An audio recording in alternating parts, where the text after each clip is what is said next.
Hey guys, welcome back to the channel. So today I am coming out here and I'm kind of getting a jump on planting some flowers out front. And I wanted to talk to you guys a little bit about that. I know normally when we're planting out front here, we're just showing you what we're planting and what arrangements we're putting together basically for the front here. But today I wanted to do something a little bit different.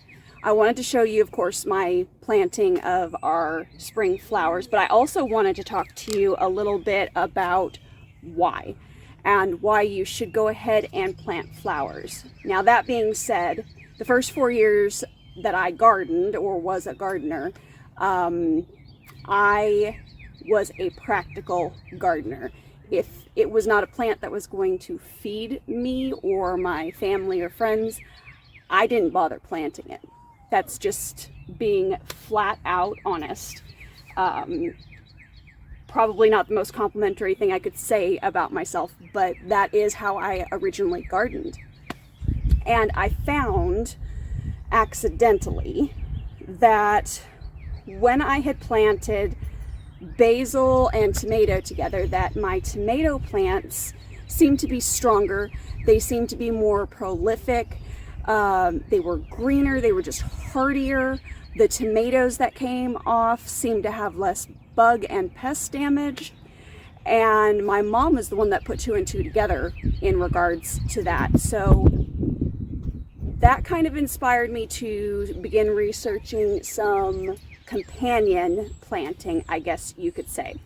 And then the next thing that I planted the next year was marigolds. Now, marigolds come in many different varieties. They all basically will do the same thing and prevent bugs. And it's a good flower companion plant for most things in your vegetable garden. I understand the whole, okay, I'm gardening to have food, to save myself money and all of that, because that's obviously how I was gardening. Now, when I had purchased those marigolds, they were like $12 for 12. So we're talking $1 a plant. They weren't real expensive, but I wasn't exactly convinced that it was going to work at the time, but it did.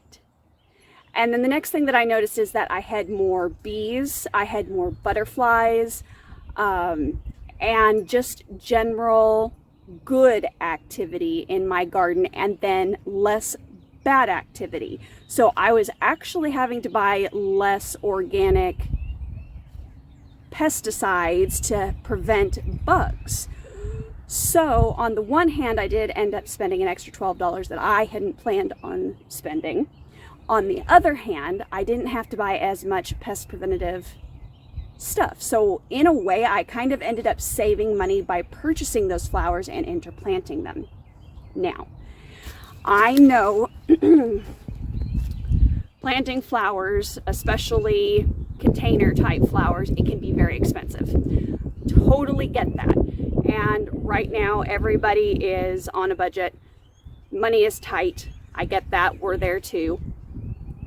But there are flowers that you can plant in containers and or in your garden that are going to last from spring to fall. So if you are kind of on the fence about whether or not to plant any flowers to make that investment, I would encourage you to go on ahead and start researching a few different plants.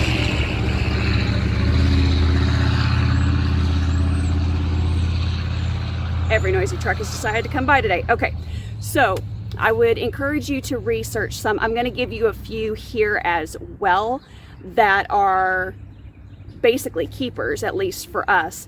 And sometimes we're even able to keep them into the next year because they will go through all of winter and they will survive even in the containers.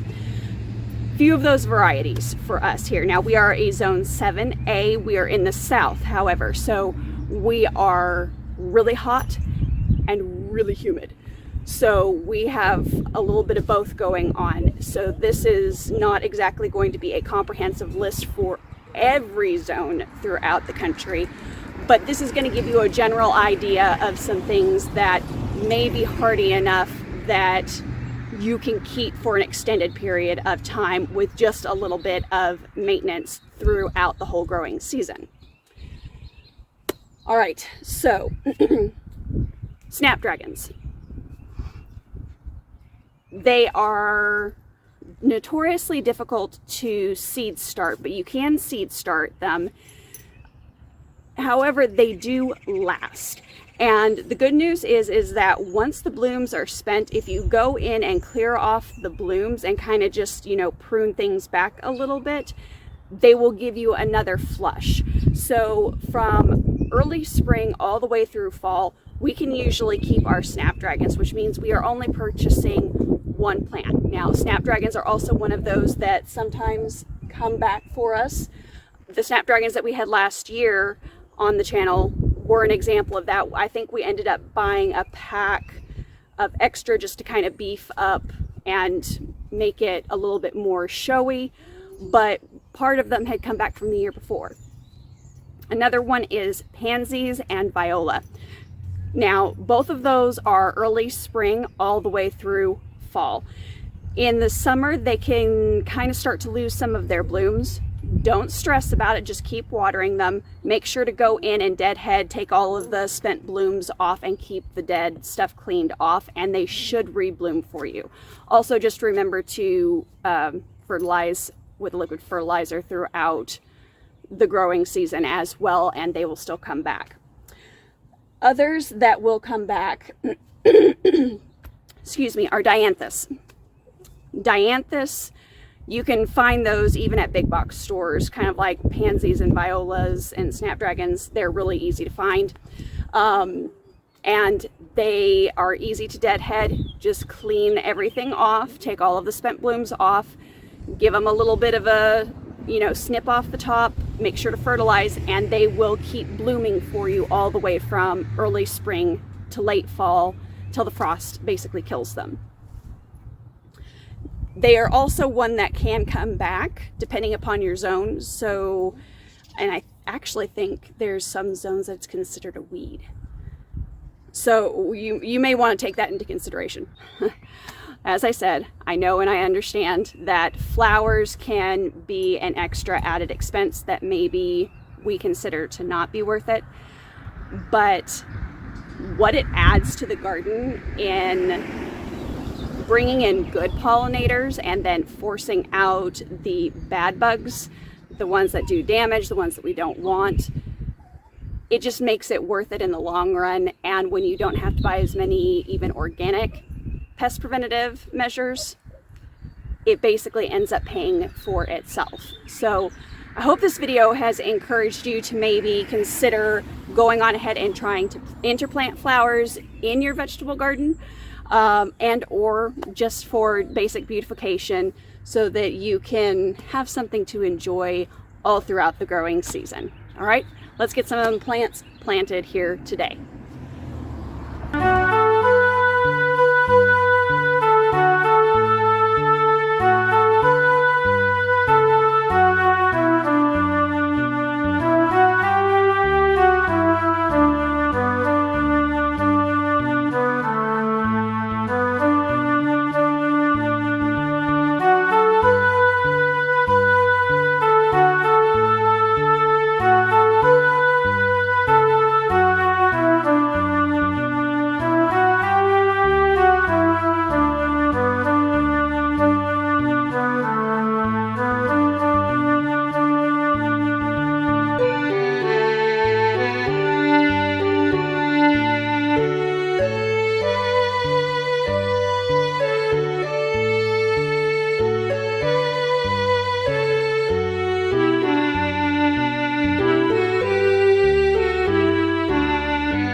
Okay guys, so that's all I've got for this video, but let me go on ahead and show you what I've done. I've gone on ahead and I've cleaned out the majority of the pots here as well. But kind of changed things up. We had planned on putting these violas over here in this pot. Now these are primrose. They are not going to last real long in our area, but my mom was really sweet and she bought me 4 primrose because she knows I love them. A little peaky here, but they'll perk up now that they've got some nutrients and some water. So we have violas there.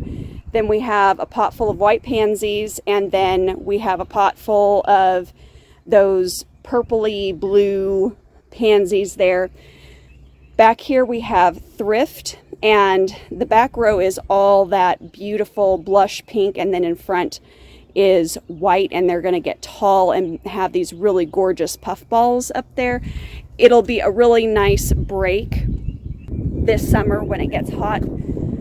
Having colors that are cooling colors really actually helps you mentally when it's hot out. So the goal is with the pink along the back, it'll stand out against the cream color of the house, and then the white in front, and it'll just be a nice cooling look to the front instead of having nothing but hot colors, which we will have bright colors over here too. We'll do a nice mix, but having cooling colors when it's inordinately hot out, it does do something to the brain that says, oh, it's not so as bad as it could be.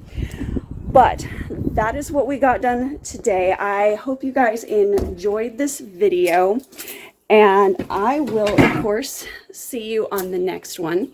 So as always, keep it simple, natural, and essential. Bye guys.